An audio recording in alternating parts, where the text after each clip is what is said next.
Je salue l'Assemblée à Verviers, tous ceux qui sont nos bien-aimés, nos amis, au service du Seigneur. Il y a un peu plus de 30 ans, il y a une tante âgée qui était décédée. Et parmi les choses qu'elle avait laissées, il y avait une épée, une très belle épée avec de la dorure. J'aurais peut-être voulu garder cette épée, mais il y a un antiquaire qui est passé. Comme vous savez, quand il y a un décès quelque part, il y a vite un antiquaire qui vient voir. Et cet antiquaire avait vu l'épée et évidemment, comme nous disons, il a sauté dessus. Il a voulu l'acheter. Donc il a acheté cette épée. Ça aurait pu être un objet de décoration que l'on accroche au mur. J'aime assez bien les objets de décoration. Mais cette épée me fait penser dans ma prédication à une autre épée, parce que la parole de Dieu, la Bible, parle d'une épée. Alors, très vite, réfléchissons. Et qu'est-ce que cette épée peut représenter dans la parole de Dieu? Il y a plusieurs passages qui parlent d'une épée. Quand Pierre, à l'arrestation de Jésus, a voulu tirer l'épée, Jésus n'était pas d'accord et il a dit remets ton glaive, ton épée à sa place. Mais il y a d'autres occasions où l'épée semble être permise par Dieu et même un outil du Seigneur. D'abord, le passage que je veux prendre où il est question d'une épée est dans l'Épître aux Hébreux. Alors, je ne sais pas si vous connaissez bien l'Épître aux Hébreux. C'est une épître que j'ai proposée pour l'étude de mercredi parce que nous avons fini avec Philémon. Et l'Épître aux Hébreux que je connais bien est une épître très riche dans son enseignement. Mais au chapitre 4, pour ne pas m'éloigner du sujet, l'apôtre Paul écrit, parce qu'on pense que c'est l'apôtre Paul qui a écrit Hébreu, on a proposé Barnabas aussi et 2-3 autres, mais ce doit être quelqu'un de très spirituel et de toute manière, l'Épître aux Hébreux est reconnu comme un livre inspiré par Dieu, puisqu'il se trouve dans le Nouveau Testament. Alors au verset 12 du 4e chapitre d'Hébreux, il est écrit ceci: la parole de Dieu est vivante et efficace, plus acérée qu'aucune épée à double tranchant. Elle pénètre jusqu'à la division de l'âme et de l'esprit, des jointures et des moelles. Elle est juge des sentiments et des pensées du cœur. Je pense que l'épistolier ne se trompe pas quand il dit que cette parole, cette épée, est efficace, plus tranchante qu'une épée quelconque à double tranchant. Il est vrai que la parole de Dieu est à la fois un outil et une arme. L'apôtre Paul, dans son épître aux Éphésiens, au chapitre 6 et nous n'allons pas les maintenant voir, mais il parle des armes du chrétien, des armes de Dieu, l'épée y figure. Et le chrétien a besoin d'armes pour se défendre spirituellement, bien sûr. L'épée est une arme tranchante, à double tranchant. Ça veut dire qu'elle est très efficace. Avec la parole de Dieu, l'apôtre Paul a souvent réprimandé des assemblées et des chrétiens, des assemblées entières. Je pense à l'épître aux Galates, qui étaient des descendants des Gaulois, vivant dans le nord de la Turquie actuelle. Et vraiment, l'apôtre Paul, là, il y avait mis toute sa force. Il était efficace comme cette épée à double tranchant. Mais évidemment, quand on se sert d'une épée, ça blesse. N'est-ce pas? Déjà, quand on manipule une arme, il y a toujours le danger que cette arme soit mal manipulée. Et l'apôtre Paul avait dit aux Galates, « Suis-je devenu votre ennemi en vous disant la vérité ?» Cela veut dire que ça les avait blessés, n'est-ce pas? Et des chrétiens avaient mal pris la réprimande, l'enseignement, l'application de ce que Paul leur avait dit. Et je sais bien que cela peut être d'actualité dans une église. Je me souviens plusieurs fois, mais notamment une fois, d'avoir dit, non pas avec colère, mais gentiment, quelque chose à quelqu'un que cette personne-là devrait modifier dans sa vie, devrait corriger. Et à partir de ce moment-là, cette personne n'a jamais plus mis les pieds dans l'église. C'était une personne qui était pratiquante. Ça veut dire que la parole de Dieu peut aussi, n'est-ce pas, être aussi efficace qu'elle le dit. Alors, on trouve à peu près le même verset dans les psaumes que dans Hébreux 4. Peut-être l'apôtre Paul s'est inspiré, c'est le psaume 149 au verset 6, qui dit que les louanges de Dieu sont dans leur bouche et le glaive, ajoute-t-il, à deux tranchants dans leurs mains. Alors, le glaive dans les mains à deux tranchants, c'est une arme, n'est-ce pas? Mais la louange de Dieu dans leur bouche est aussi efficace que ce glaive à double tranchant.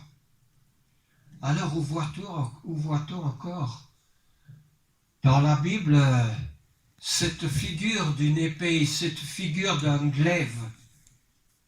Mais nous le retrouvons dans l'Apocalypse, n'est-ce pas? Où il est dit que de sa bouche sortait une épée aiguë. Quand je prends dans l'Apocalypse, le tout premier chapitre déjà, parce qu'on retrouve souvent cette figure de l'épée dans l'Apocalypse au chapitre 1, je vois à partir du verset 12 et les versets suivants, l'apôtre Jean dit, « Je me retournai pour découvrir la voix qui me parlait. Après m'être retourné, je vis 7 chandeliers d'or. Et au milieu des chandeliers, quelqu'un qui ressemblait à un fils d'homme. Nous connaissons bien cette expression fils d'homme, n'est-ce pas, qui se trouve dans le livre de Daniel, dans l'Ancien Testament. Il était vêtu d'une longue robe et portait une ceinture d'or sur la poitrine. Alors nous commençons à discerner le personnage avec ses caractéristiques. Sa tête et ses cheveux étaient blancs comme la laine blanche, comme la neige. Ses yeux étaient comme une flamme de feu. Ses pieds étaient comme du bronze qui semblait rougi au four, et sa voix était comme la voix de grandes eaux. Il avait dans sa main droite 7 étoiles, et de sa bouche, alors j'attire votre attention sur cette phrase qui suit, de sa bouche sortait une épée aiguë à 2 tranchants, et son visage était comme le soleil lorsqu'il brille dans sa force. Quand je le vis, je tombai sur ses pieds comme mort. Il posa sur moi sa main droite en disant « Sois sans crainte. Moi je suis le premier, le dernier, le vivant. J'étais mort et me voici vivant au siècle des siècles. Je tiens les clés de la mort et du séjour des morts. Écris donc ce que tu as vu et ce qui est, et ce qui va se produire ensuite. Quant au mystère de cette étoile que tu as vu dans ma main droite et aux 7 chandeliers d'or, les 7 étoiles sont les 7 anges des 7 églises, et les 7 chandeliers sont les 7 églises. Et il y a d'autres chandeliers. Il n'y a pas que 7 anges dans le conseil de Dieu, mais il y a celui qui était comme meurtri, affaibli à la croix, résigné, meurtri, priant « Père, que cette coupe s'éloigne de moi ». Il avait ajouté non pas ce que je veux, mais ce que tu veux. Alors, de cet état humiliant, méprisable, il en était sorti glorieux. Et nous le retrouvons dans l'Apocalypse comme un personnage décrit monté sur un cheval blanc, dirigeant la scène politique, la scène de l'Église, dirigeant le présent et le futur, avec cette épée qui sort de la bouche à double tranchant. Alors là, attention, si on a connu le Fils de l'homme comme étant l'homme sur la terre, Paul dit aux Corinthiens, maintenant, nous ne le connaissons plus de cette manière.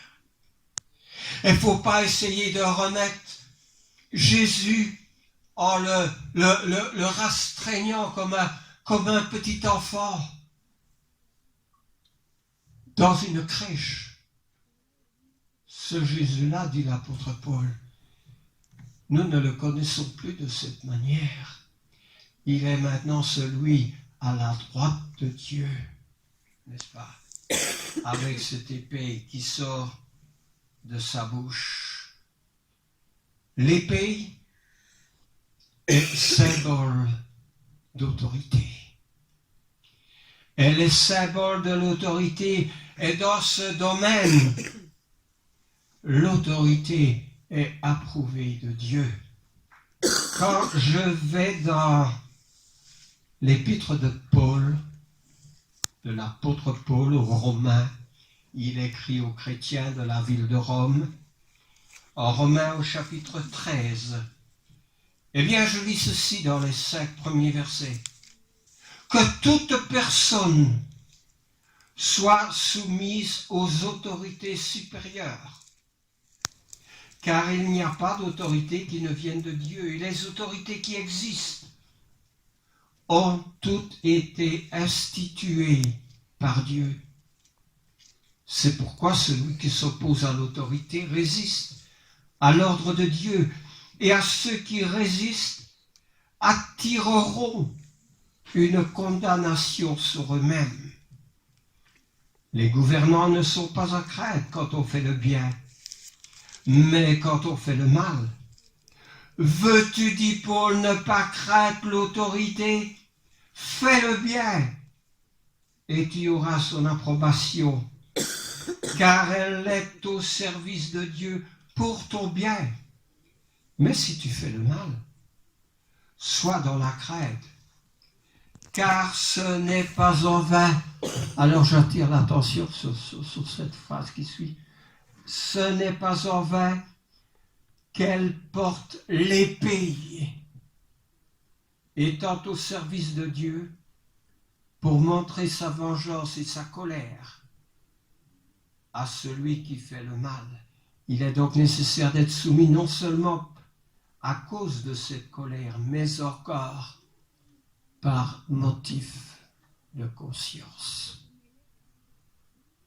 L'autorité a le droit de porter l'épée, et il faut craindre l'autorité. Fais le bien, et tu n'auras pas à craindre l'autorité. Mais ajoute Paul, il n'y a aucune autorité qui ne soit instituée de Dieu. Paul était souvent dans les chaînes, prisonnier de cette autorité. Même cette autorité mettra un jour fin à sa vie. L'autorité peut se tromper, mais l'autorité reste autorité. Paul était soumis à l'autorité et il engage les chrétiens à être soumis à l'autorité, car ce n'est pas en vain, dit-il, que l'autorité porte l'épée. Quand les soldats sont venus trouver Jean-Baptiste pour quelque raison, il leur a dit « Contentez-vous de votre salaire ». Il ne leur a pas dit « Enlevez votre épée, ne portez plus l'épée », car ils étaient officiers dans l'exercice de leur fonction. L'épée était un objet de respect et de crainte. Et je m'empresse de revenir en disant que la parole de Dieu est un objet de respect et de crainte. Alors, il est dit aussi dans « L'Éternel m'a appelé dès ma naissance ». Alors, qui a dit cela dans la Bible? L'Éternel m'a appelé dès ma naissance. Si vous le savez, agitez votre main, votre bras. Hein?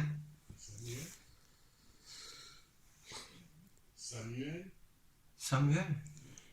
Non. Non.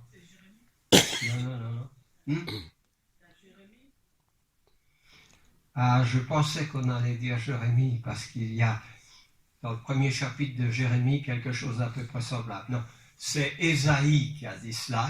L'Éternel m'a appelé dès ma naissance. Il a rendu ma bouche semblable à un glaive tranchant. Et je vous assure que quand Ésaïe prêchait, n'est-ce pas, Ésaïe exerçait une certaine autorité, et Ésaïe est très, très proche du roi, n'est-ce pas? Et dans beaucoup de situations, Ésaïe était regardé comme le prophète de Dieu, parlant avec autorité. De sa bouche sortait un glaive tranchant, ce qui ne lui a pas épargné des souffrances, comme Jérémie. Parce que lorsque nous allons à Jérémie, n'est-ce pas, dans le premier chapitre de Jérémie, Jérémie dit aussi, avant, la parole de Dieu me fut adressée en ces mots, avant que je ne te forme dans le ventre de ta mère, je te connaissais. Et avant que tu ne sortes de son sein, je t'avais consacré, je t'avais établi prophète pour les nations. Je répondis à Seigneur éternel, je ne sais point parler, je suis un jeune garçon. Et Dieu lui dit, ne dis pas je suis un jeune garçon, car tu iras vers tous ceux vers qui je t'enverrai, et tu déclareras tout ce que je t'ordonnerai. Ne les crains pas. Eh bien, Jérémie, Ésaïe et encore beaucoup d'autres, Dieu les avait dès la naissance, même avant la naissance, consacrés à son service. Et comme il est dit dans Ésaïe, l'Éternel m'a appelé dès ma naissance. Il a rendu ma bouche semblable à un glaive tranchant. Alors oui, c'était un conducteur de Dieu et l'apôtre Paul dira encore, n'est-ce pas, aux Hébreux, souvenez-vous de vos conducteurs qui vous ont annoncé la parole de Dieu. Et on peut se souvenir des conducteurs. Ils étaient dans la main du Seigneur. On parle de Jérémie, on parle d'Ésaïe, mais il y en avait beaucoup d'autres. Si on va à Noé, qui était un grand homme de Dieu, il est dit que Noé fut divinement averti des choses qu'il devait dire, n'est-ce pas, et sur la suite des événements. Il était divinement averti. Dieu lui avait parlé, Dieu lui avait dit de prêcher, Dieu lui avait dit de faire une arche, de respecter les dimensions de l'arche. Et au moment voulu d'entrer, lui et sa famille, dans l'arche. Et la suite, c'est Dieu qui va fermer les portes de l'arche au moment voulu. On parle de Noé, on peut parler encore d'Abraham, n'est-ce pas, qui lui aussi avait été averti de Dieu quand Dieu lui a dit, quitte ton pays, quitte ta patrie, va vers l'endroit que je te montrerai. Dieu est actif. Avec Moïse, dans le tabernacle, dont il a révélé à Moïse comment il voulait ce tabernacle. Et bien là, au milieu des chérubins, Dieu parlait avec Moïse. Et il est ajouté comme avec un ami. Et Dieu communiquait à Moïse tout ce qu'il fallait savoir, tout ce qu'il fallait dire, tout ce que nous avons à savoir aujourd'hui.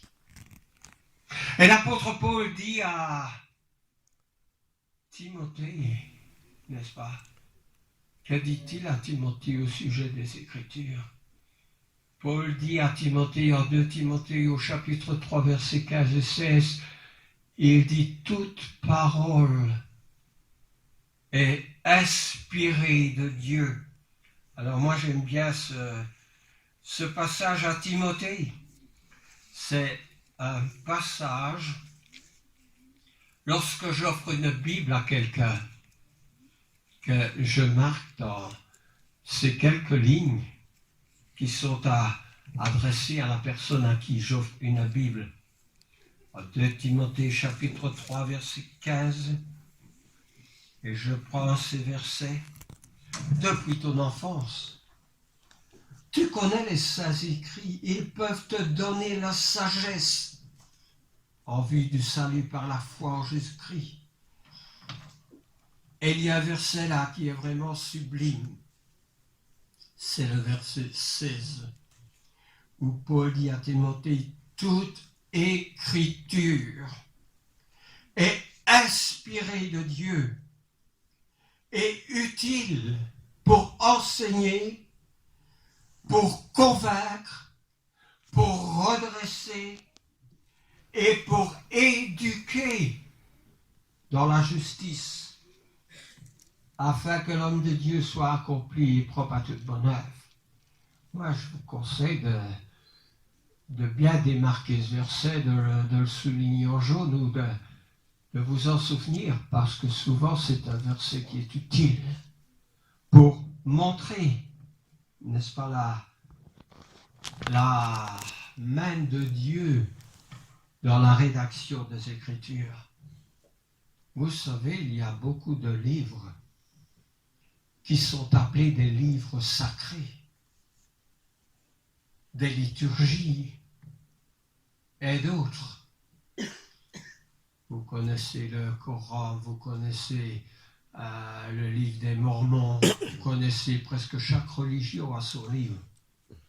Je veux citer ici un passage qui se trouve dans un livre très important, parce que ce livre est le livre de la population des Indes, l'hindouisme. Alors, ce livre s'appelle les Védas. Et je vais prendre un exemple, non pas en citant tous les livres de toutes les religions, mais simplement ce livre de cette grande religion. Le livre sacré des hindous raconte que la lune se trouve à 50 lieues au-dessus du soleil, qu'elle donne sa propre lumière et anime notre corps. Il faut vous dire, mais oui. Évidemment, à cette époque, il n'était pas possible de vérifier la distance entre la Lune et la Terre. Mais je vais plus loin dans les Védas, qui enseignent encore que la Terre est plate, composée de 7 étages, chacun possédant son propre degré de beauté, ses propres habitants et sa propre mer. Un étage, dit les Védas, est fait de miel, l'autre de sucre, un autre de beurre, un autre de vin, le tout étant posé sur le dos des éléphants, innombrables, d'où proviendraient, ajoute le livre, les tremblements de terre. Ces éléphants, ajoute le livre, bougent souvent et secouent ainsi notre planète. Nous lançons un défi à tous ceux qui taxent la Bible de sottise d'y trouver pareille erreur. Parce que notre livre est inspiré de Dieu. L'apôtre Paul dit aux Thessaloniciens, notre prédication ne repose pas sur l'erreur. Alors, je vais lire ce verset qui se trouve en 1 Thessaloniciens au chapitre 2 les versets 2 à 4. Mais après avoir souffert et avoir été maltraité à Philippe, comme vous le savez, Paul écrit là, nous avons pris de l'assurance en notre Dieu pour vous annoncer l'évangile de Dieu au milieu de bien des combats. Nos exhortations ne provenaient ni de l'erreur, ni des motifs impurs, ni de la ruse, mais comme Dieu nous a mis à l'épreuve pour nous confier l'évangile, ainsi nous en parlons non comme plaire aux hommes, mais à Dieu qui éprouve les cœurs. Notre prédication n'est pas basée sur l'erreur, ni sur des motifs impurs, Notre prédication est la parole de Dieu. La parole est une arme. Quand nous regardons certains films aujourd'hui dans l'espace, j'oublie le nom du film, mais il y a un personnage qui s'appelle Jedi, n'est-ce pas? Et ce personnage a un bâton, et chaque fois qu'il est en danger, il tire sur le bâton, et aussitôt il y a une grande lame lumineuse qui s'allume. Et que dit-il? Que la force soit avec toi. Vous avez déjà vu certainement ces films. Nous pouvons dire que la force soit avec toi. Parce que la parole de Dieu est vraiment l'arme du chrétien. Jésus a dit plusieurs fois, quand nous allons dans le sermon sur la montagne, il est écrit que ceci, il est écrit que cela, en faisant allusion à l'Ancien Testament. Mais quand Jésus parle, il parle avec autorité. Il dit, mais moi je vous dis, aimez vos ennemis, faites du bien à ceux qui vous haïssent, priez pour ceux qui vous maltraitent et qui vous persécutent. Et très souvent, à l'encontre de tout autre livre, notre Bible, la parole de Dieu parle de l'amour, du pardon. Ces choses sont nécessaires. Aimez-vous les uns les autres. En 1 Pierre au chapitre 1, 1 Pierre au chapitre 1, les versets 22 à 25, disent ceci. Après avoir purifié vos âmes dans l'obéissance à la vérité, en vue d'un amour fraternel sincère, aimez-vous les uns les autres, ardemment et de tout votre cœur. Vous qui avez été nés de nouveau ou régénérés, non par une semence corruptible, mais par une semence incorruptible, par la parole vivante et permanente de Dieu. La parole de Dieu, elle est efficace. C'est une semence incorruptible, la parole de Dieu. Alors oui, je voudrais quand même, avant de terminer, lire un passage où l'apôtre Paul parle des armes du chrétien. Ce passage se trouve en Éphésiens, au chapitre 6, des versets 10 à 17. Alors, je lis. Au reste, fortifiez-vous dans le Seigneur et par sa force souveraine. Revêtez-vous de toutes les armes de Dieu, afin de pouvoir tenir ferme contre les manœuvres du diable. Car nous n'avons pas à lutter contre la chair et le sang, mais contre les principautés, contre les pouvoirs, contre les dominateurs des ténèbres d'ici-bas, contre les esprits du mal dans les lieux célestes. C'est pourquoi prenez toutes les armes de Dieu, afin de pouvoir résister dans le mauvais jour et tenir ferme après avoir tout surmonté. Tenez donc ferme. Ayez à vos reins la vérité pour ceinture. Revêtez la cuirasse de la justice. Mettez pour chaussures à vos pieds les bonnes dispositions que donne l'évangile de paix. Prenez en toutes circonstances le bouclier de la foi, avec lequel vous pourrez éteindre tous les traits enflammés du malin. Prenez le casque du salut et quoi? Et l'épée de l'esprit, qui est la parole de Dieu. Ceci est l'épée de l'esprit, une épée efficace, tranchante à double tranchant.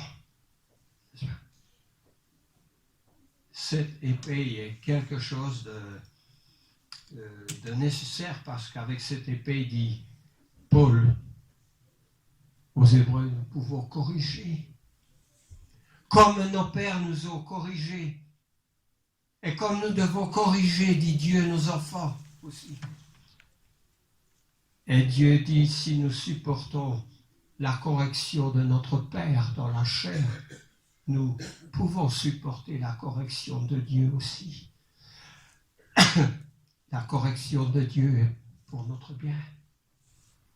Alors, comme des jeunes gladiateurs, comme des jeunes au service, apprenons à manipuler cette épée, parce qu'une épée ne sert de rien si on ne peut pas la manipuler. N'est-ce pas? Une épée, on doit savoir s'en servir pour se protéger, pour protéger sa vie. Voici l'épée de l'esprit qui va protéger non seulement notre vie sur ce terme, notre vie aussi. Ne craignez pas, dit Jésus, ceux qui tuent le corps et qui ne peuvent rien faire à l'âme. Craignez ceux qui peuvent faire périr l'âme et le corps dans la géhenne. C'est pourquoi cette épée de l'esprit, qui est la parole de Dieu, est une épée qui nous est recommandée dans le service du Seigneur. Amen. Amen.